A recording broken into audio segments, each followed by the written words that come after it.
नमस्कार, आप देख रहे हैं देवनागरी इंडिया न्यूज। विधानसभा चुनाव दिसंबर में है। ऐसे में सबसे बड़ा सवाल यह है कि मध्य प्रदेश और छत्तीसगढ़ में उम्मीदवारों की पहली सूची सबसे पहले जारी करने वाली भाजपा राजस्थान में कब टिकटों का ऐलान करेगी।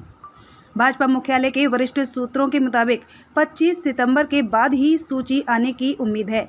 इस बार यह भी तय किया गया है कि पिछले चुनाव में 10,000 से ज़्यादा वोटों से हारने वाले 86 सीटों के उम्मीदवारों को टिकट नहीं दिया जाएगा। हालांकि कुछ नियम व शर्तें भी तय की गई हैं जिन पर खरा उतरने वालों को टिकट मिल सकता है। साथ ही इस बार 45 से कम उम्र वाले नए चेहरों को टिकट बंटवारे में तरजीह दी जाएगी। केंद्रीय चुनाव समिति से जुड़े सूत्रों का कहना है कि सबसे पहले 70 से 80 उम्मीदवारों की सूची आएगी। इनमें ज़्यादातर वे सीटें रहेंगी जहां भाजपा बहुत कमज़ोर है और वे सीटें जो पार्टी के कैडर और पिछले बोर्ड शेयर के लिहाज से सबसे मजबूत है। इन दोनों कैटेगरी में करीब 135 सीटें हैं, लेकिन पहली सूची में 80 के आसपास नाम शामिल रहेंगे। ज़्यादा मंथन कमज़ोर सीटों पर ही हो रहा है। हालांकि इलेक्शन कमेटी की एक बैठक 25 सितंबर से पहले भी हो सकती है। अगर होती है तो नाम फाइनल करके रख लेंगे, मगर घोषणा पेंडिंग रहेगी। जिनके नाम तय होंगे उन्हें बता दिया जाएगा। वे अपनी चुनाव तैयारी शुरू कर दें। मौजूदा विधायकों में से उन्हें ही फिर से टिकट मिलेगा जो अपनी सीटों पर पूरी तरह से सक्रिय हैं। इसके अलावा जो विधानसभा से ज़्यादा लोकसभा चुनाव के लिहाज से भी वोटों को जोड़े रखने में पार्टी के लिए उपयुक्त है, उनके ही टिकट रिपीट होंगे।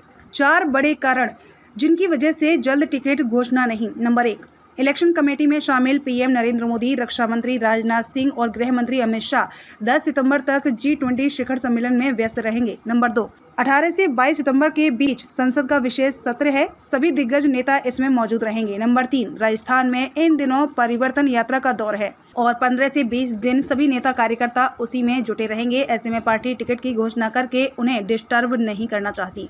नंबर 4, अलग अलग राज्यों के 200 विधायकों की वह रिपोर्ट आनी भी बाकी है जिसमें उन्होंने राजस्थान की सियासी नब्ज टटोली है।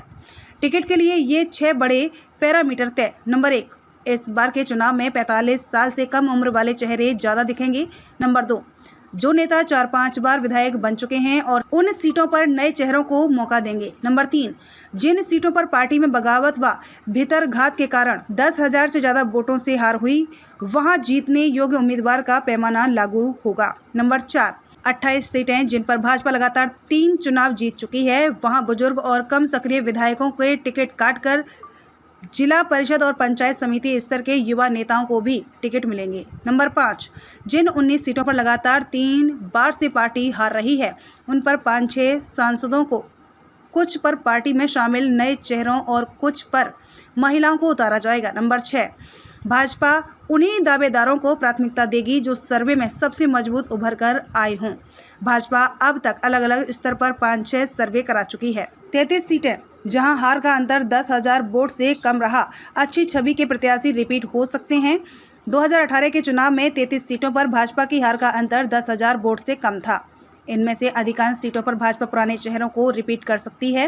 हालांकि पार्टी का मानना है कि पिछली बार के उम्मीदवारों को रिपीट करने का फॉर्मूला एक ही रहेगा कि हार के बाद बीते 5 साल में वे जनता के बीच कितने सक्रिय रहे हैं। इसका एनालिसिस सर्वे के परिणामों और RSS के फीडबैक से देखा जाएगा। केतड़ी, पोकरण और फतेहपुर जैसी कई सीटें हैं जहां हार का अंतर 1,000 से भी कम था। अगर पिछली बार के उम्मीदवार ऐसी सीटों पर सक्रिय हैं तो उनको टिकट फिर से दिया जा सकता है। जातिगत समीकरण सुधारे जा रहे। पिछले चुनाव में भाजपा जिन सीटों पर 20,000 से कम वोटों से हारी और जहां 10,000 से कम वोटों से जीती, वहां वोट शेयरिंग बढ़ाने के लिए ज़्यादा जोर लगाया जा रहा है। भाजपा ऐसी सीटों पर वोटों को स्विंग करने के लिए जातिगत समीकरण सुधारने के लिए ग्राउंड पर काम कर रही है ताकि कांग्रेस के वोट तोड़कर खुद का आधार बढ़ा सके। जिन सीटों पर भाजपा की जीत 1,000 से लेकर 10,000 तक वोटों से हुई है, उन सीटों को और मजबूत किया जा रहा है। इन दोनों कैटेगरी की सीटों पर दूसरी पार्टियों से जातीय आधार वाले नेताओं को जोड़ा जा रहा है। यहां दूसरी पार्टियों से आने वाले बिहारी नेताओं को भी टिकट दिए जा सकते हैं। 86 सीटें जहां 10,000 से ज़्यादा वोटों से हार हुई, वहां पिछली बार चुनाव लड़े नेताओं के टिकट पर संकट। 86 सीटें ऐसी हैं जहां भाजपा पिछली बार 10,000 से ज़्यादा वोटों से हारी, जहां ज़्यादातर नए चेहरे होंगे।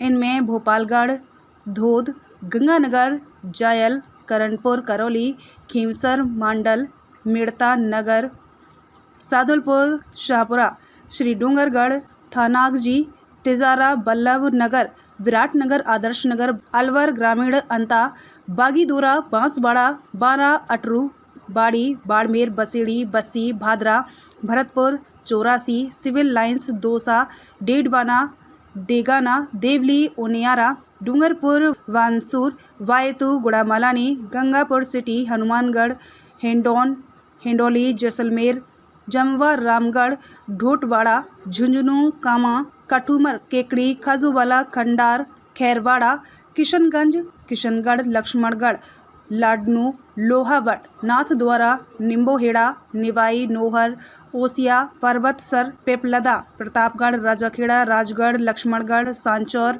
सपोटरा, सरदारपुरा, सरदार शहर, सवाई माधोपुर, शिव, शेरगढ़, सीकर, सिकराय, सिरोही, श्री माधोपुर, सुजानगढ़, तारानगर, डोटा भीम, टोंक, वैर, वामनवास सीट शामिल हैं।